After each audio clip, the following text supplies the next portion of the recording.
Ang init ay tila asong humahagibis sa ibabaw ng malawak na pulang lupa ng silang, Cavite. Ang tuyong hangin ay sumasampal sa mukha, nagdadala ng isang kakaibang amoy na kumakapit sa lalamunan.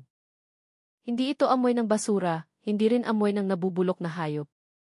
Ito ay isang amoy na matalas, nakakasulasok, at tila gumagapang papasok sa kaibuturan ng tiyan. Sa gilid ng isang tahimik na daan, isang kulay abong sedan ang nakatayo, walang kibo, parang isang lapida na may mga gulong.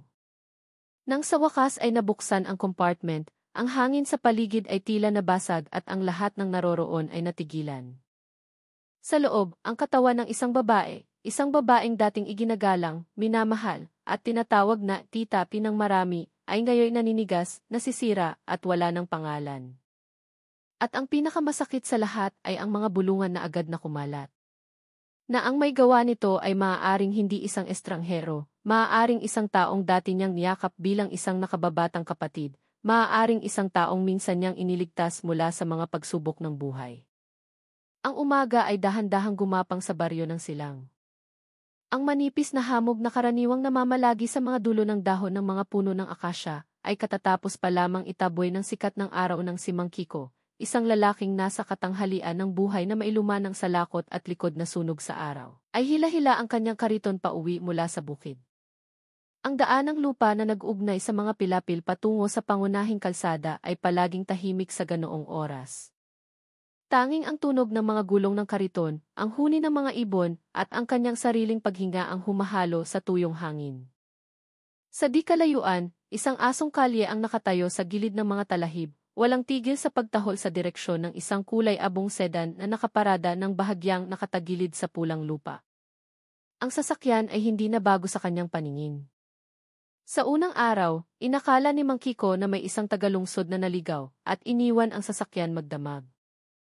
Sa ikalawang araw, hindi pa rin niya ito pinansin. Sa ikatlong araw, napansin ng kanyang mga matang pagod na ang alikabok sa likurang salamin ay mas makapal na. Sa ikaapat na araw, may mga maliliit na insekto nang nagliliparan sa paligid ng bumper.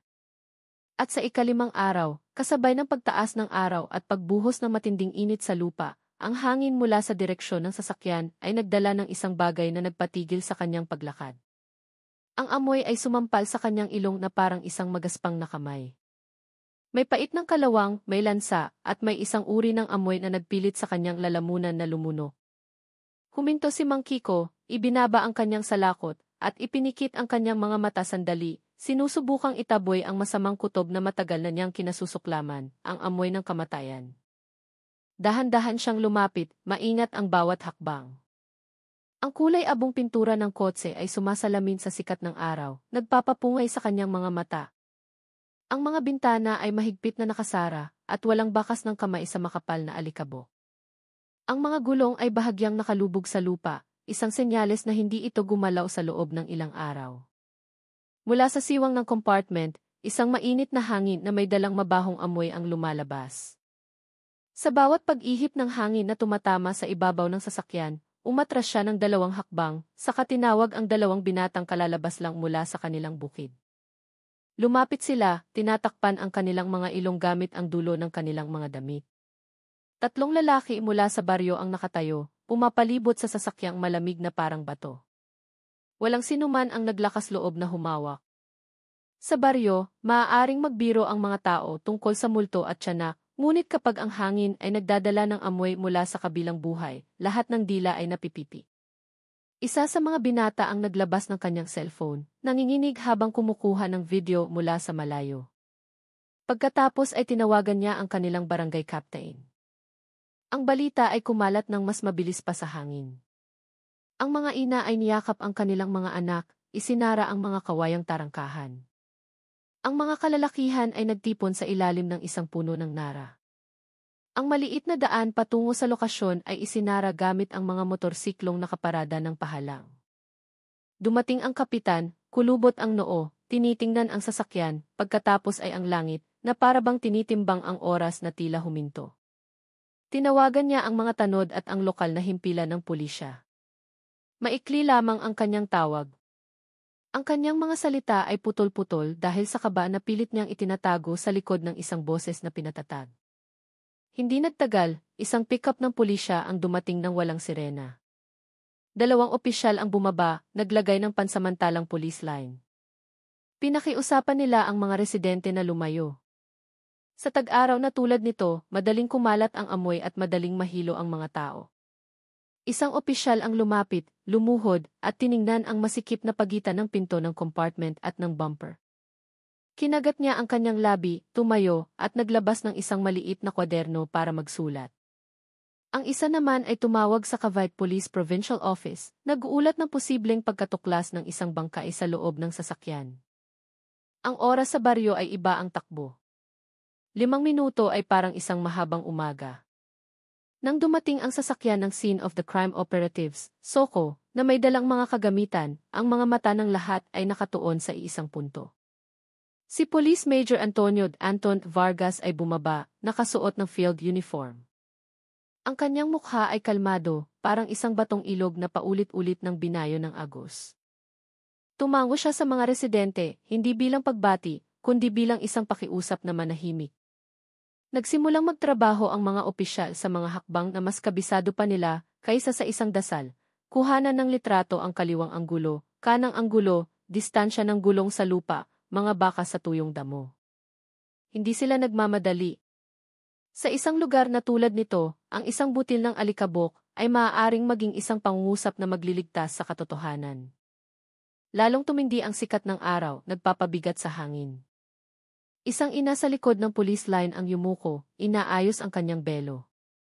Ang kanyang mga labi ay nanginginig, nagdarasal ng walang tunog. Sinuri ni Major Vargas ang loob ng sasakyan nang hindi hinahawakan ang anumang pinto. Mula sa harapang salamin na malabo dahil sa hamog, nakita niya ang isang maayos na dashboard. Ang gear stick ay nasa posisyong key park. Ang handbrake ay nakataas. Walang basag na salamin. Walang bakas ng sapilitang pagbubukas. Ang sasakyan ay tila handang gamitin anumang oras, maliban sa amoy na nagsasabi ng kabaliktaran. Sa likod, may malabong bakas ng sapatos, bahagyang nakabaluktot, na parang hakbang ng isang taong may dalang mabigat na bagay. Ang bakas ay huminto sa direksyon ng compartment. Nang ihanda ng technical team ang isang lona para saluhin ang anumang posibleng mahulog kapag binuksan ang compartment, muling huminto ang paghinga ng lahat. Sumulyap si Major Vargas sa mga residente, pagkatapos ay nagbigay ng senyas. 2 teknisyan na may makapal na gwantes at maskara ang kumilos. Isang espesyal na susi ang ipinasok sa siwang ng susya ng compartment. Isang maliit na i-click key ang narinig na tila napakalakas sa gitna ng katahimikan ng tanghali, parang isang maliit na batong nahulog sa isang malalim na balon. Dahan-dahang umangat ang pinto ng compartment.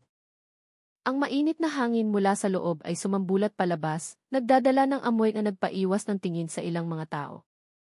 Sa ilalim ng isang maruming tela na basta na lang ipinatong, nakita ang isang braso na nangingitim. Mga daliri na may maayos na kuko, ngunit may bali sa dulo, at isang pulso na may basag na relo. Isang binata ang sumuka sa damuhan. Ang mga ina ay nagtakip ng kanilang mga bibig. Ilan ay tahimik na umiyak. Si Mang Kiko, na nakatayo ng mas malapit, ay nag-alis ng kanyang salakot at yumuko ng malalim, na para bang nagbibigay ng huling paggalang sa isang taong hindi pa niya kilala. Ang SOCO team na sumunod na dumating mula sa ospital ng probinsya ang pumalit. Kinunan nila ng litrato ang bawat sulok. Itinaas ang tela sa paraang itinuro ng protokol, hindi mas magaspang kaysa sa kinakailangan.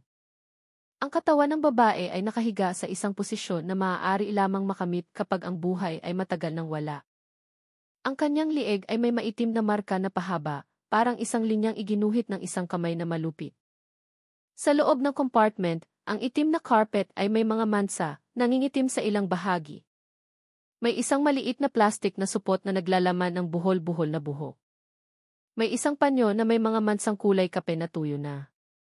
Walang masyadong sinabi si Major Vargas. Tinitigan lamang niya ang basag na relo sa pulso, pagkatapos ay inutusan ang isang teknisyan na ilagay ang lahat sa mga ebidensya. Isang miyembro ng team ang yumuko, itinuturo ang isang hibla ng itim na tela na nakasabit sa isang kuko.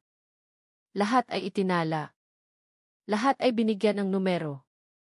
Lahat ay inulit ng malakas upang marinig ng mga saksi. Ang batas dito ay dapat kasing liwanag ng araw na tumatama sa kanilang mga ulo.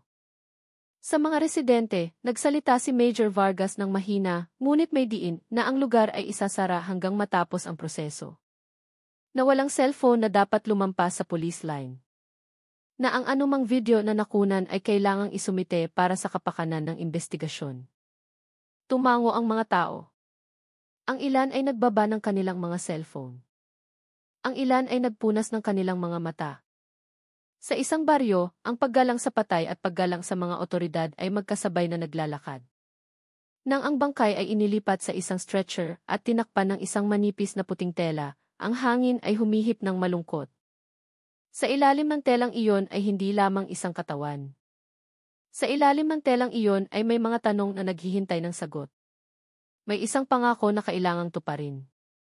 At may isang lungsod na malapit nang malaman na ang isang babaeng nagngangalang Corazon, Cora, de la Cruz, ay nawalan ng boses sa paraang pinakatahimik, ngunit kasabay nito, pinakamaingay.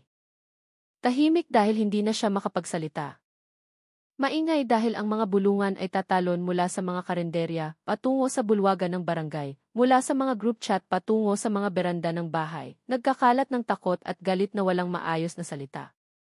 Nang umalis ang sasakyan ng punerarya, si Mang Kiko ay nanatiling nakatayo sa gilid ng daan, hawak ang kanyang salakot sa kanyang dibdib. Hindi niya kilala si Cora, ngunit kilalang kilala niya ang amoy na iyon at kung ano ang ibig sabihin nito para sa isang komunidad. Sa gabing iyon, mas maagang magsasara ng pinto ang mga tao. Ang mga bata ay pagbabawalang maglaro sa malayo, at ang mga matatandang lalaki ay upo ng mas matagal, nakatingin sa pulang lupa, pinag-uusapan kung paano maaaring maging masama ang mundo nang walang anumang babala. Sa ibabaw ng lupang bitak-bitak, ang mga gulong ng sasakyan ay nag-iwan ng mga bakas na mabilis ding maglalaho.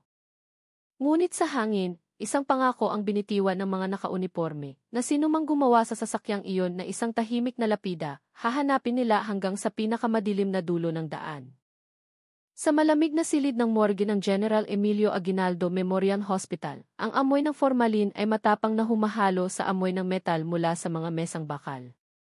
Si Ilchi Diaz, ang mediko legal, ay nakayuko, sinusuri ang pulso ng biktima gamit ang isang nakakasilaw na ilaw. Sa basag na relo, ang mga kamay ay huminto sa 8 oras 15 minuto, na tila tumatangging gumalaw pa. Babae, nasa 40 hanggang 45 taong gulang, taas na humigit kumulang 5'3", bulong niya. Ang lieg ay nagpapakita ng pabilog na pasa. Walang sugat ng saksak, ngunit ang mga putok na ugat ay nagpapahiwatig ng malakas na presyon mula sa isang lubid o tela. Si Major Vargas ay nakatayo sa gilid ng silid, nakahalukip-kip. Nakakita na siya ng 12 ng kaso, ngunit sa tuwing haharap siya sa isang katawan na walang pangalan, mayroong isang bagay na tumutusok sa kanyang dibdib. Mayroon bang anumang natatanging marka? Tanong niya.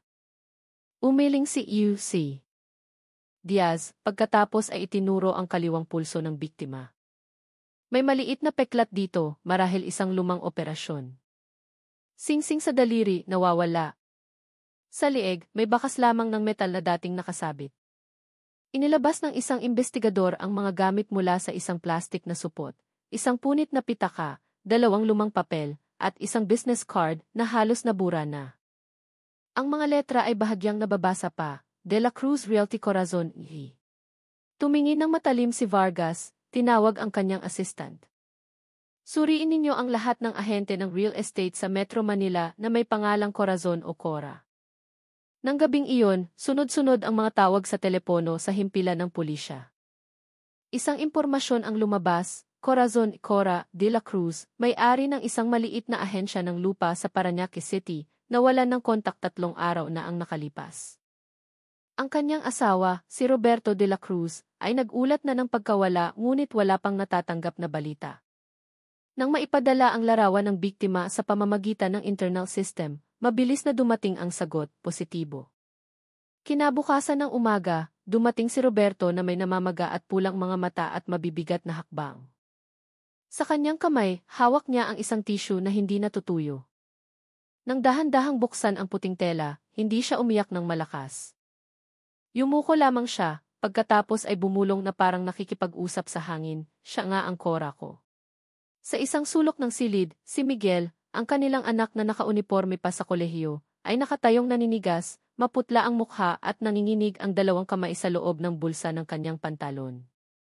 Binigyan sila ni Vargas ng ilang sandali, pagkatapos, sa isang maingat na tono, nagtanong siya, saan po huling nagpunta si N. De la Cruz? Huminga ng malalim si Roberto. Sabi niya, pupunta siya sa Cavite. Mayroon daw siyang isang lumang kliyente, isang dating kasamahan sa trabaho na humihingi ng tulong para magbenta ng lupa.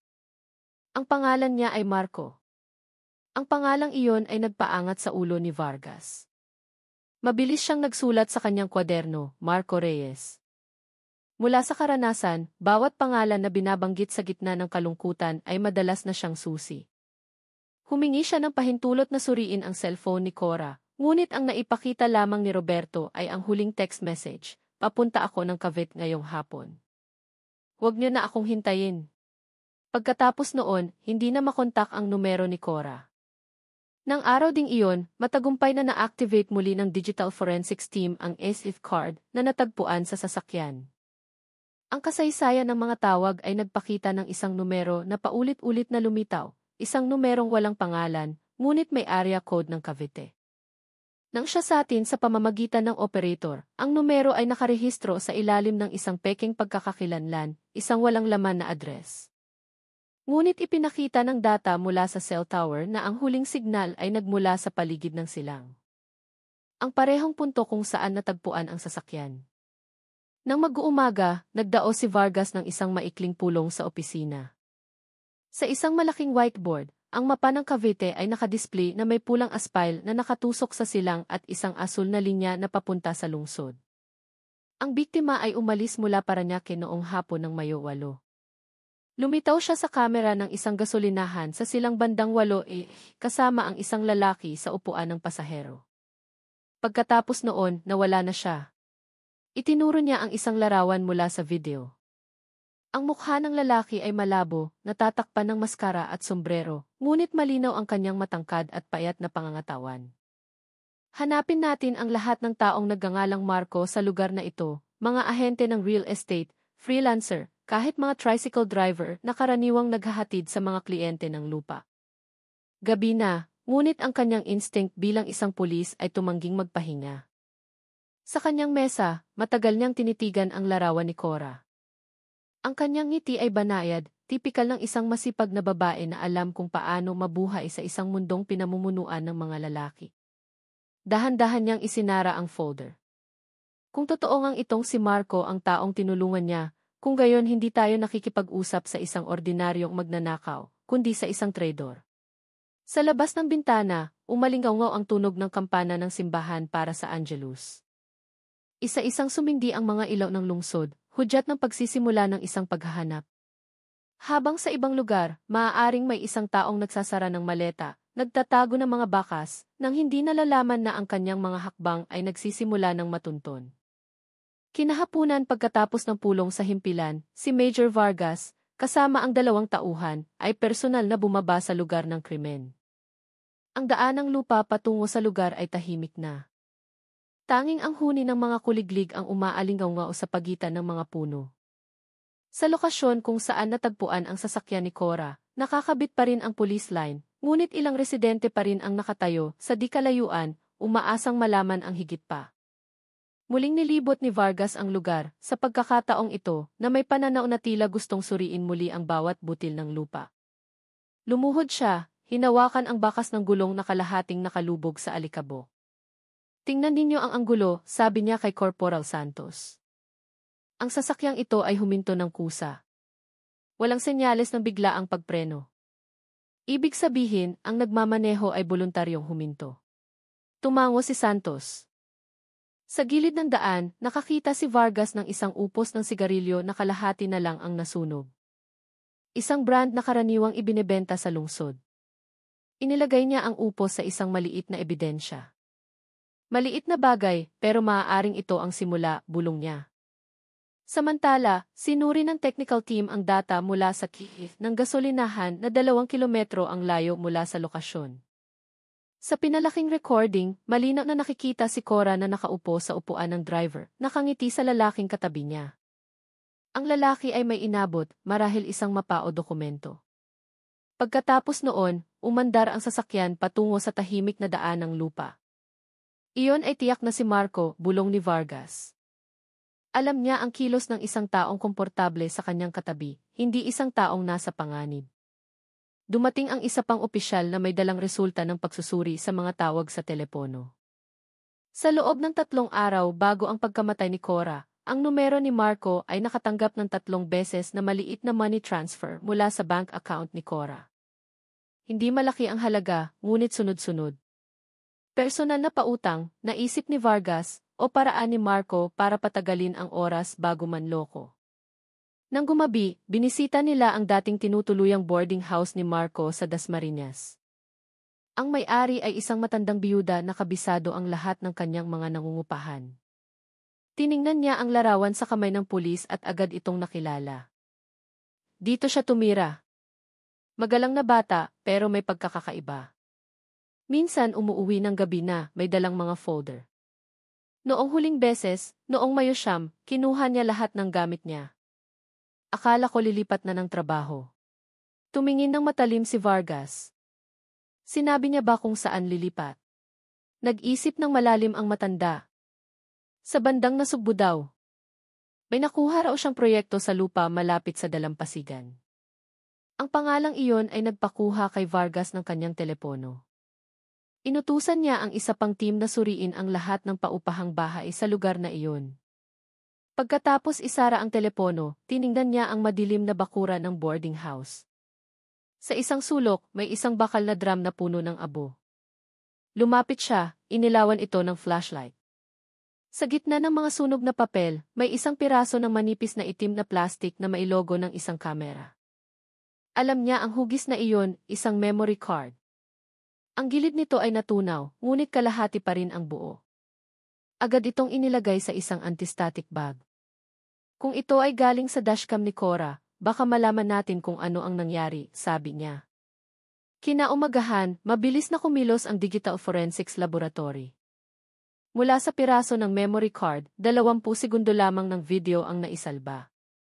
Ang imahe ay gumagalaw at madilim, ngunit sapat na malinaw upang ipakita ang kamay ng isang lalaki na humihila ng isang bagay patungo sa likurang upuan, isang kamay na may manipis na metal na pulseras.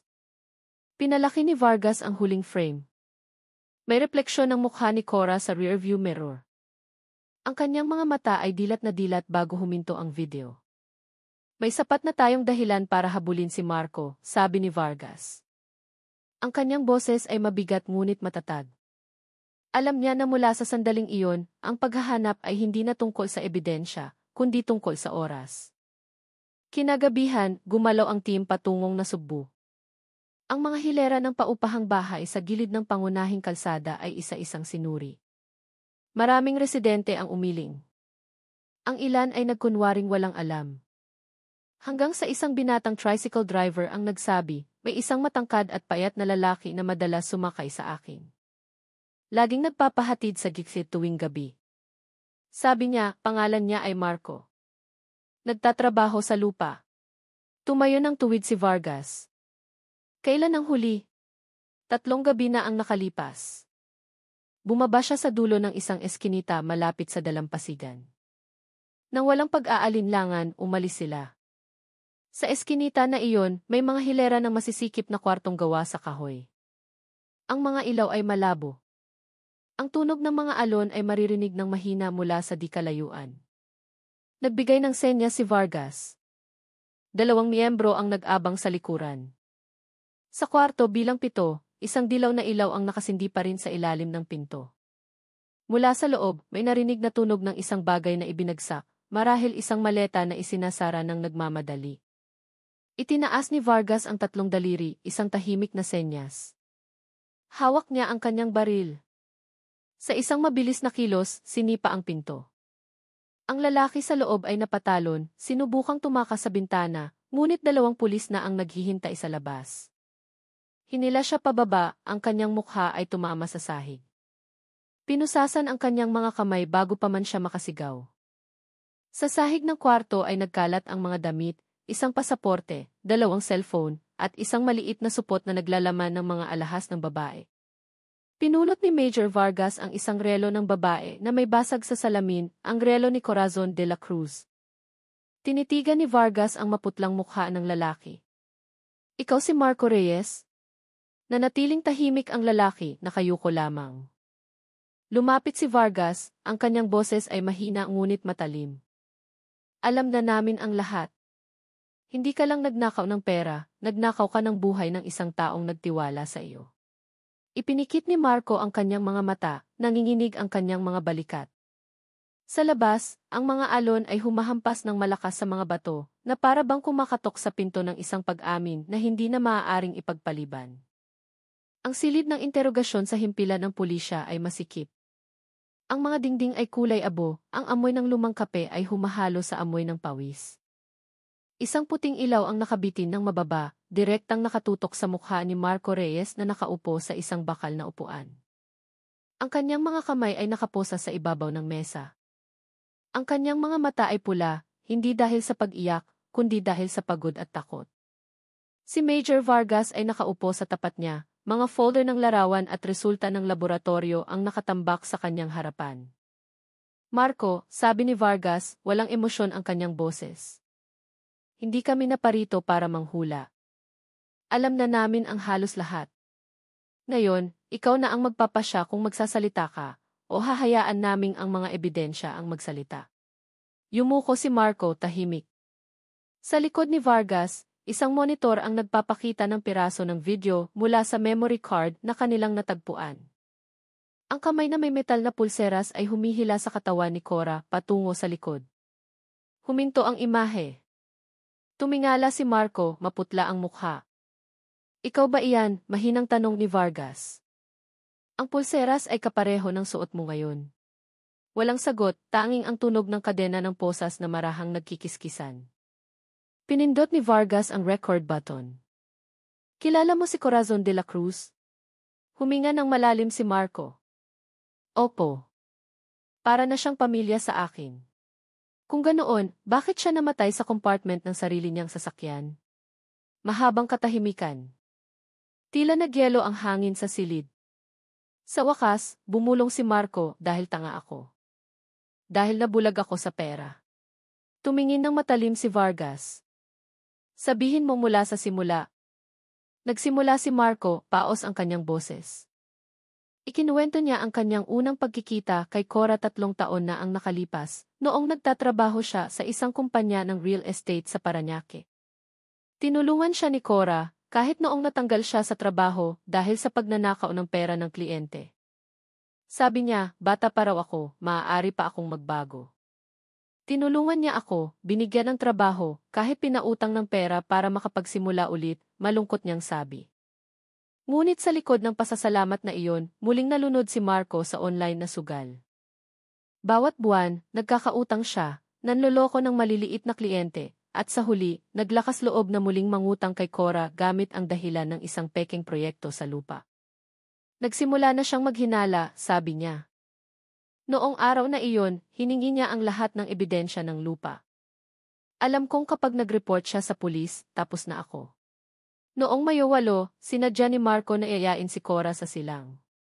Sinabi niyang may isang malaking mamimili na gustong makita ang lupa. Ngunit wala namang sinuman doon. Nagtiwala lang siya. Sa sasakyan, nag-usap kami ng normal. Nagtawanan pa kami.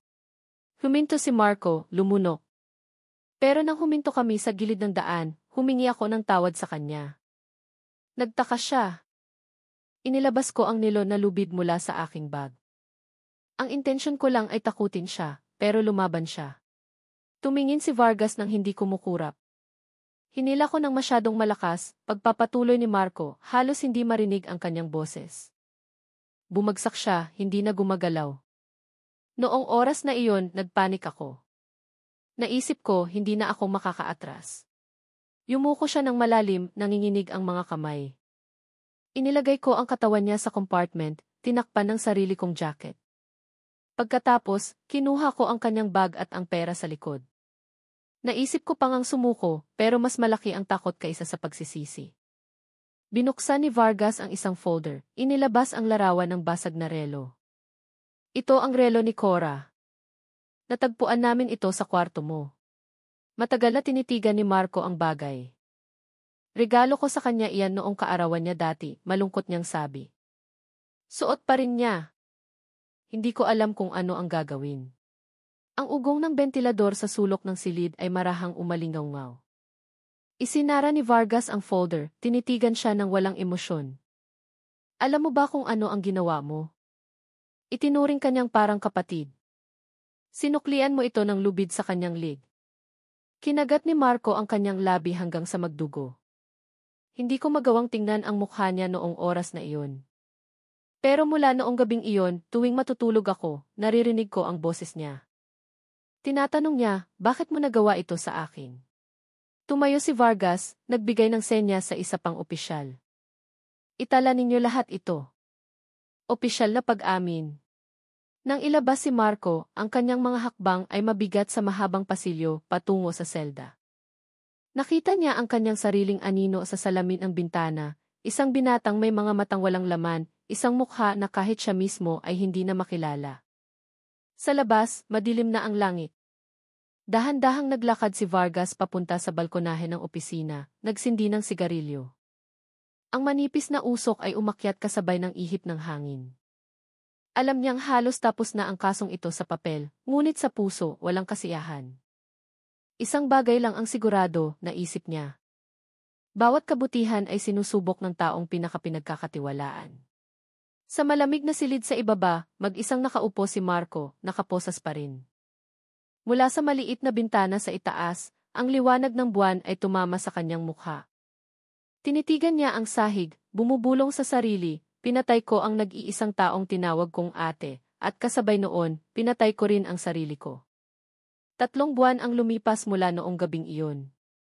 Hindi pa rin nagbabago ang panahon ng tag-init, ngunit sa Regional Trial Court ng Imus, ang hangin ay mas mabigat kaysa sa alikabok sa labas. Sa pangunahing silid ng hukuman, puno ang mga upuan, mga residente, mamamahayag, at pamilya ng biktima ang dumating upang hanapin ang katarungan para sa isang pangalan na ngayon ay nasa lapida na lamang. Sa upuan ng akusado, si Marco Reyes ay nakaupo, nakasuot ng kulay kahel na uniporme ng bilanggo. Nakayuko ang kanyang ulo, nanginginig ang mga kamay habang hawak ang isang lumang folder na naglalaman ng liham ng paghingi ng tawad na hindi kailanman magiging sapat.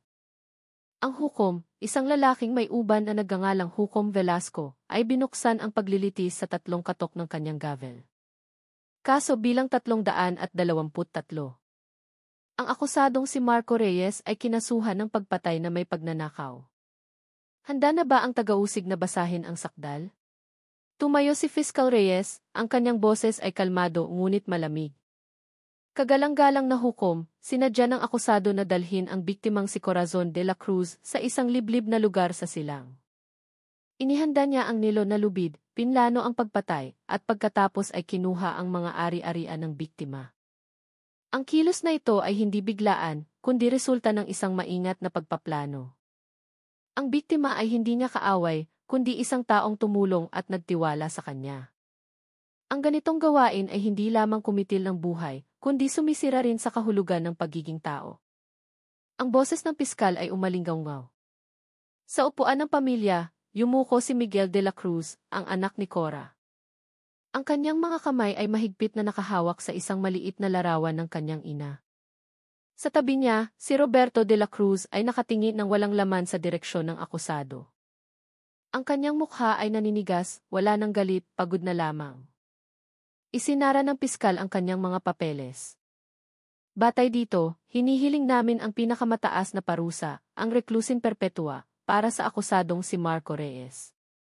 Biglang tumahimik ang silid. Ang tunog ng mga kamera ng mga mamamahayag ay sabay-sabay na tumunog, na parang mga tiktak ng orasan na bumabasag sa katahimikan. Tumingin ang hukom kay Marco. Nais mo bang magbigay ng iyong depensa? Dahan-dahang tumayo si Marco, paos ang kanyang boses, halos hindi marinig. Kagalang-galang na hukom, hindi ako humihingi ng tawad para sa aking buhay. Hinihiling ko lang na iparating sa pamilya ni Tita Cora na lubos akong nagsisisi. Hindi ko kailanman ninais na patayin siya. Natakot lang ako at ang takot na iyon ay naging isang kasalanan na hindi ko na mabubura. Mula noong gabing iyon, hindi ako nakatulog ng mahimbing. Nakikita ko ang kanyang mukha tuwing ipipikit ko ang aking mga mata. Lalong yumuko si Miguel, nanginginig ang kanyang mga balikat. Sa kabilang panig ng silid, isang matandang babae mula sa silang, ang dating nakakita sa sasakyan, ay nagpunas ng kanyang mga luha. Walang sumigaw, walang pumalakpak, tanging mahabang katahimikan. Kumatok ang hukom sa mesa. Ang paglilitis ay sinuspinde sa loob ng 15 minuto bago ang hatol. Nang lumabas ang lahat, si Major Vargas ay nakatayo sa labas ng pintuan ng korte, nakatingin sa mahabang pasilyo. Nagsindi siya ng sigarilyo, pagkatapos ay pinatay ito bago pa man makahitik. Ang batas ay maaaring matapos, bulong niya, ngunit ang sugat ng mga naiwan ay hindi kailanman gumagaling. 15 minuto ang lumipas at muling nagsimula ang paglilitis. Binasa ni Hukom Velasco ang hatol ng may matatag na boses. Matapos timbangin ang lahat ng ebidensya at pag-amin, idineklara ng korte na ang akusadong si Marco Reyes ay nagkasala sa krimen ng pagpatay na may pagnanakaw. Hinahatulan ng reklusin perpetua ang akusado. Ang huling katok ng gavel ay parang kulog sa loob ng silid. Hindi sumigaw si Marco, hindi rin umiyak. Ipinikit lamang niya ang kanyang mga mata, na para bang tinatanggap na ang bawat hakbang na ginawa niya mula noong araw na iyon ay patungo nga rito. Nang ilabas siya ng mga gwardiya, naging mahina ang kanyang mga hakbang. Sa gitna ng mga tao, tumayo si Miguel at nagsalita ng mahina, ngunit sapat na malakas upang marinig. Hindi mo lang pinatay ang aking ina. Pinatay mo ang kanyang tiwala sa sangkatauhan. Huminto sandali si Marco, tumingin ang hindi naglalakas loob na makipagtitigan, pagkatapos ay yumuko muli. Sa labas ng gusali, makulimlim ang langit. Ang hangin ay nagdala ng amoy ng alikabok at mga bulaklak ng sampagita mula sa hardin ng korte.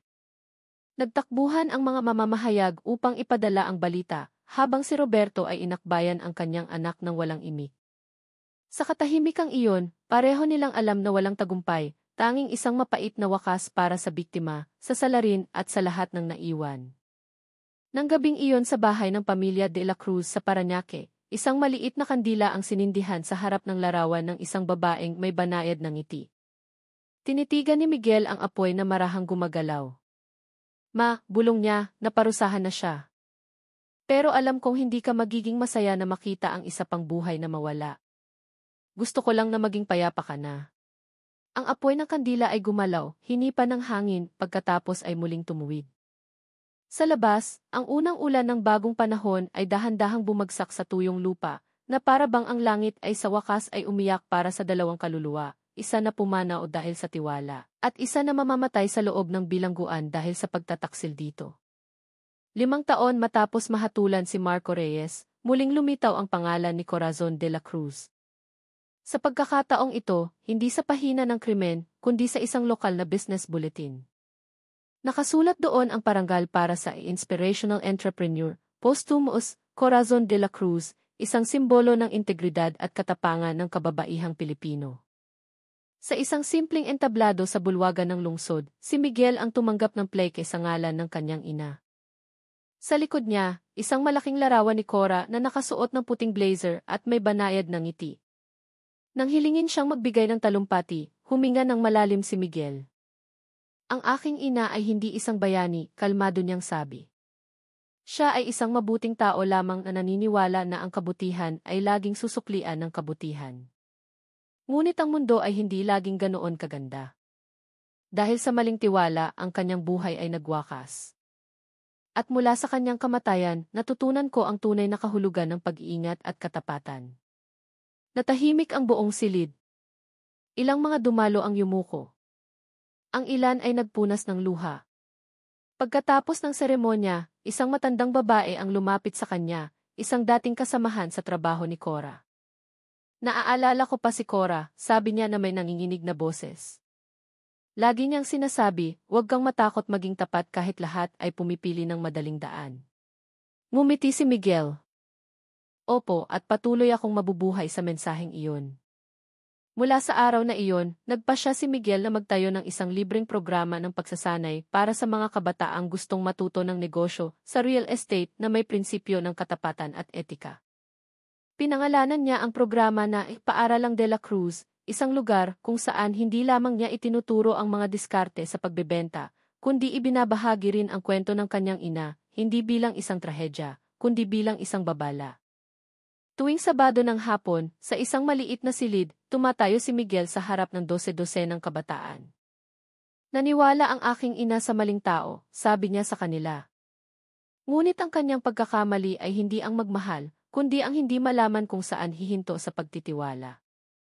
Ang mundong ito ay mahirap, ngunit huwag ninyong hayaan na pigilan kayo nito na maging mabuting tao. Ang kabutihan ay dapat pa ring mabuhay, ngunit sa pagkakataong ito, na may bukas na mga mata.